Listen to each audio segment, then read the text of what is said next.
Good morning mga kaboomers. It's coffee time. Coffee time.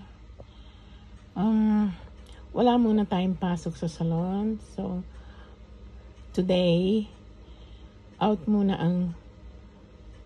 ang pagiging hairstylist ng iyong MoMA. At,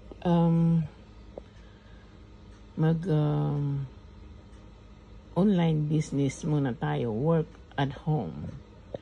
But before that, magluluto muna ako ng guess what? Anong gagawin natin dyan?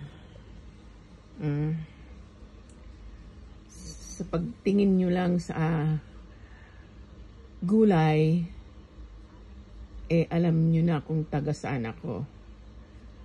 Pagkatapos niyan, pagkaluto, mag-online business muna tayo. Yan. So, ang lola nyo, I work from home today. Itutuloy ang ating online business. Kumikita kahit paano, nakakaraos, magtiyaga lang, tiyaga lang.